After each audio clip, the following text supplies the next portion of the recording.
Good morning, everybody. I literally just woke up 20-30 minutes ago, so I figured it's a good time to talk about morning routines. And specifically, the morning routine I want to show you in this video, known as the 5 Tibetan Rites, has been touted for the last 2,500 years as being the fountain of youth. If you do these exercises every day, they're going to keep you feeling young and looking fit.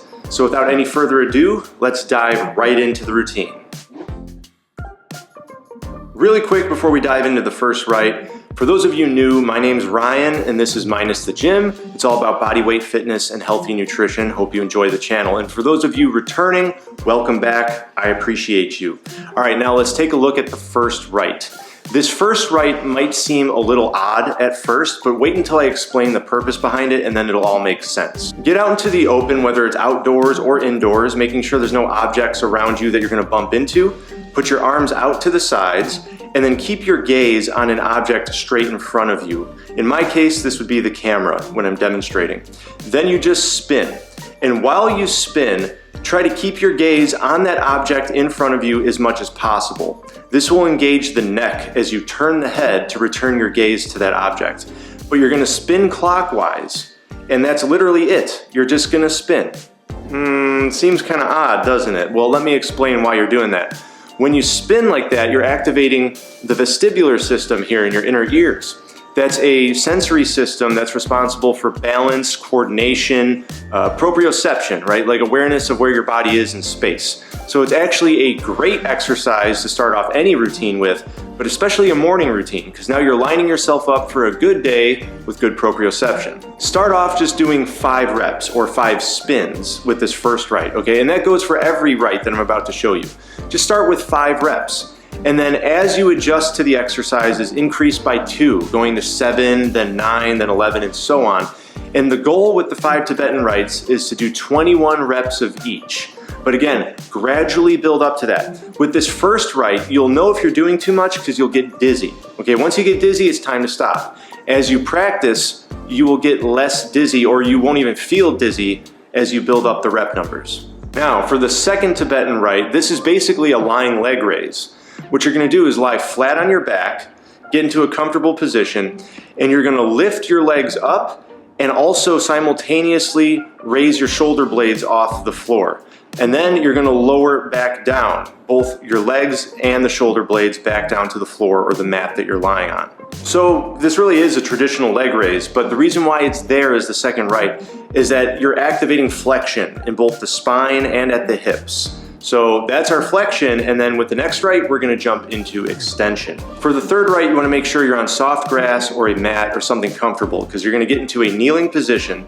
And then from this position, you also wanna put your hands on your glutes or maybe your lower back, all right? The whole point here is to support yourself so you don't fall backwards, because you're gonna be leaning back into extension.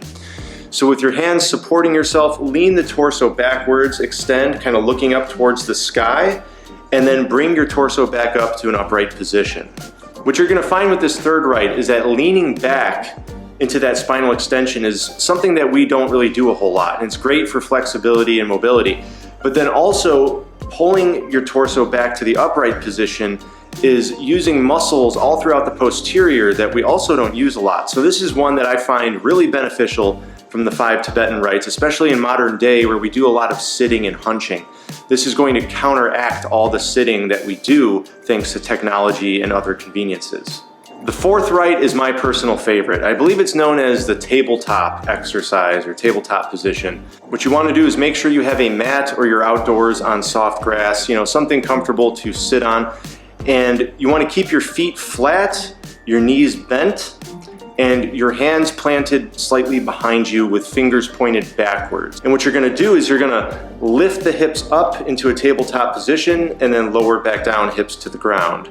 And then again, lift up, tabletop position, lower back down. Again, starting with 5 reps, building up eventually to 21.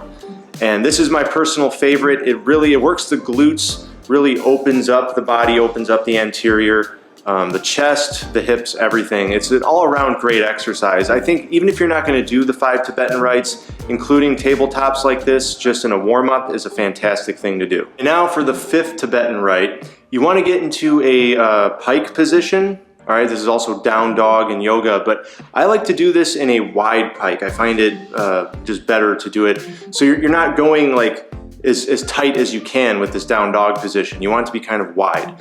And what you're gonna do is from this position with your shoulders activated, your upper back is activated, you're going to sort of swing the head forward through the hands and lower your torso and hips down into a cobra sort of pose, right? Where your spine is an extension at the bottom. And then you're gonna press back up to that pike position at the top. I personally find this rite to feel really good for my back. And it also, like I mentioned, it activates your shoulders and your upper back, so you're building some strength and stability there. It's an all-around, another great one of my favorites, just behind Tibetan Rite 4. You know, a lot of people are gonna leave comments for sure saying that these are very similar to yoga poses, or these are exactly like yoga poses. And I don't disagree with that. I just think that like these ancient exercises, whether they're from Tibetan monks throughout China and Nepal, or they're from yoga from India, they're very similar. That's for certain. Like there was some sort of cross knowledge being shared, I think. So you even see that in like animal flow and animal movement. There's a lot of very yoga focused stuff going on there. So I don't know, but yes, this is very similar to yoga, whether you call it the Tibetan Rites or you want to do like a yoga sun salutation kind of thing in the morning. It's just a great morning routine to have. So I hope if you were watching this, wanting to glean some good ideas for your morning routine, you learned something. Maybe you're gonna follow the 5 Tibetan Rites exactly as I showed them. Either way, thank you for watching. Let me know in the comments what you think, and I look forward to seeing you in the next one. Talk to you then.